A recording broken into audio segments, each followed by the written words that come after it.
Hey there, welcome to the garden. Oh my gosh, it is such a beautiful evening, kind of warm.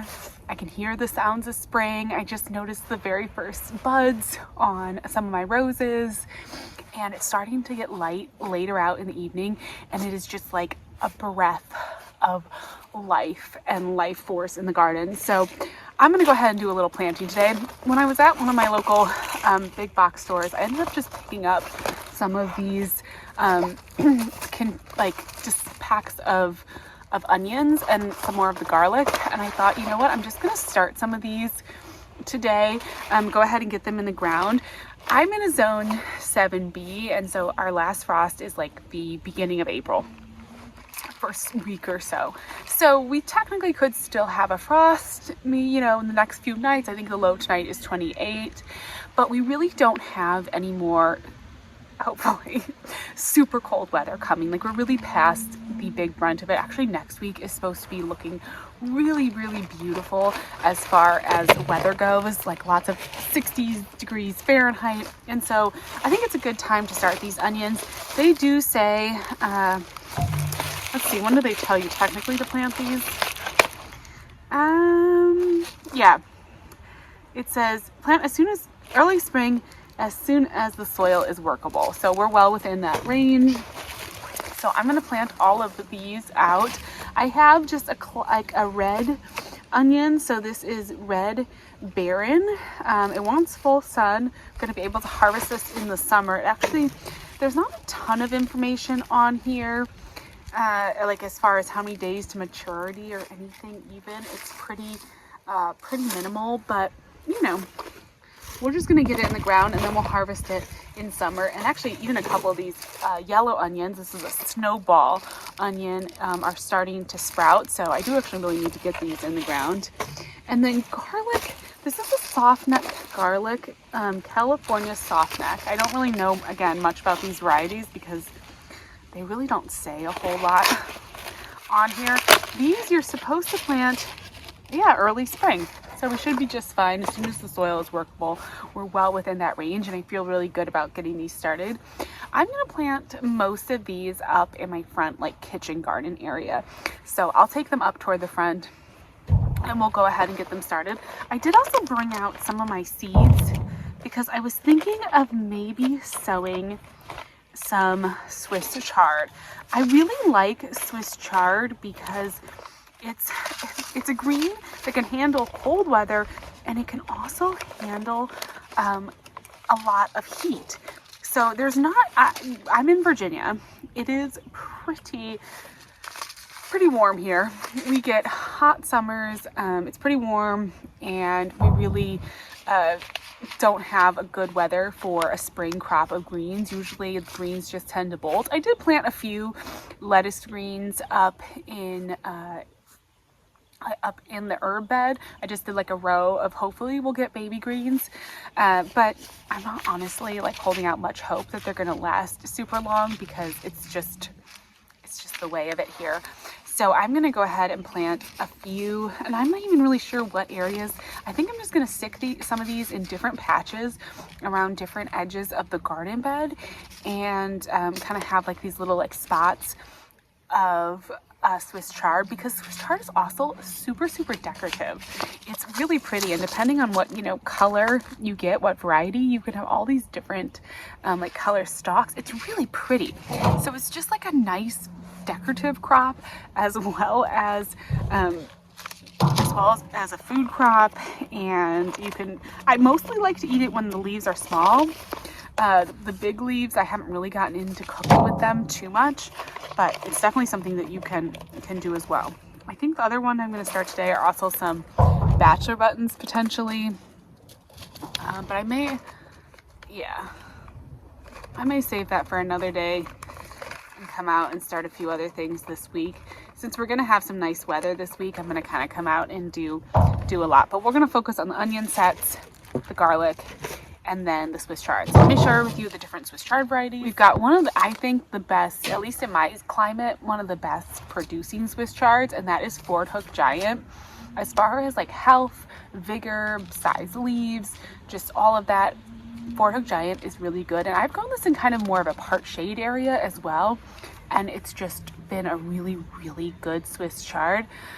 Grown in hot climates as well as cold.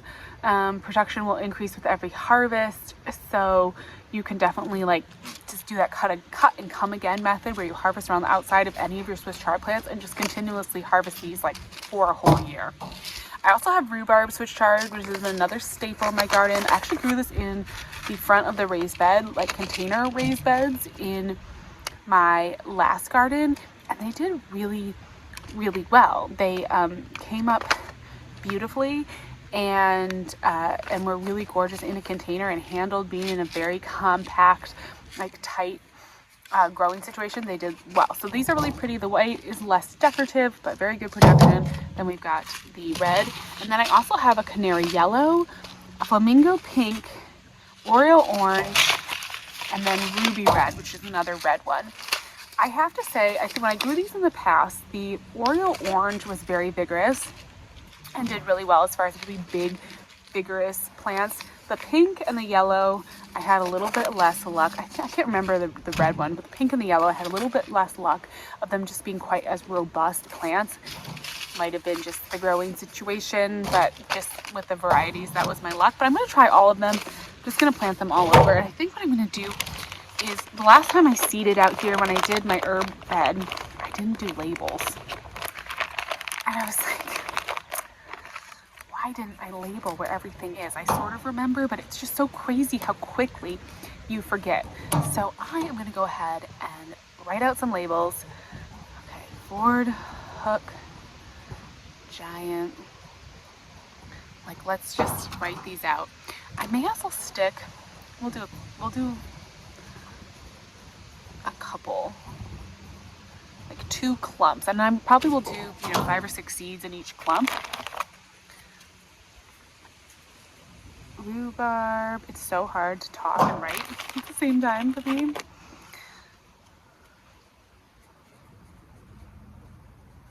I may go ahead and plant some. I was just going to say, I may go ahead and plant some out here just to have a little bit in this back garden. I think it'd be kind of fun. I've got these raised beds back here, and this is like my greenhouse garden away from where eventually I'm going to have a greenhouse, away from my kitchen garden, and I'm still really having a bit of a hard time kind of deciding what I want to do with this space. I have never had the luxury of having multiple garden spaces. As you know, I have grown on a very, very, very small scale in the past. I've had basically like micro gardens. So, having more space also has that obstacle of like what to do. So I don't really know. But we're gonna do some Swiss chard maybe in the raised bed out here, because it's just such a pretty plant to have in the front of a raised bed or in the corner of a raised bed. Like, it just is a really pretty addition to a raised bed garden. And so I don't know, I think that's kind of fun. Oh, I should do the onions, shouldn't I? Actually remember the specific varieties. Okay, so this is California garlic. Okay, California softneck. This will be really cool if I can actually get like an onion and garlic harvest. We have Snowball, and then we have the red onion with Red Baron. These are probably, it doesn't say anything about these varieties, but I am guessing that these are pretty high yielding, dependable, vigorous varieties, because usually when you get stuff like this that's just a bit more generic from the garden, like from a big box store, there's nothing wrong with that, because honestly, usually those are some of like the most consistent varieties. These companies pick the varieties that people are going to have the most easy success with, and there's, yeah, that's not all bad by any means. Okay, we're gonna do the yellow out here, and then we'll take all of our other stuff back up in the front kitchen garden and get that planted.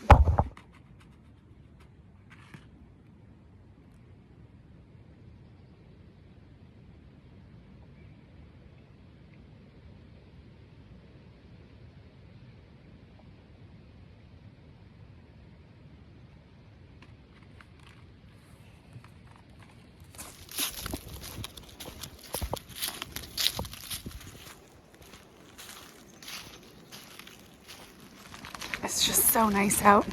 It's such a beautiful evening. It totally feels like spring, which is so exciting. So I'm gonna put the onions and garlic in this bed and then over in the other bed along the outside. My strategy, although I do have some deer fencing in the works, is to put the onions on sort of the outside beds just because it'll be an additional help. A little bit less appetizing for the deer maybe. Gotta reset up my obelisk here, and just something that they don't want quite as much. So maybe that'll help to keep the deer out of the garden.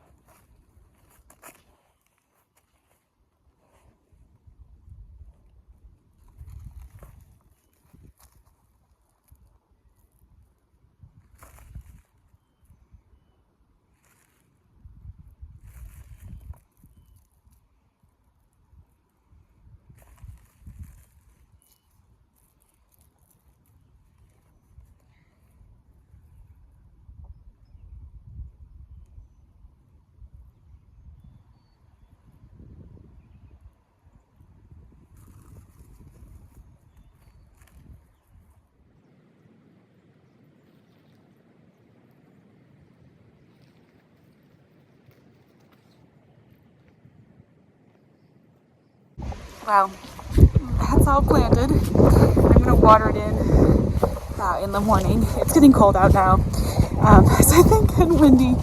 So I think that's all for me for today, but it feels good to have those onions planted, and I'm super excited to watch as they grow. I think it's gonna be super, super fun. And hopefully they're gonna do really, really well, so I'm excited.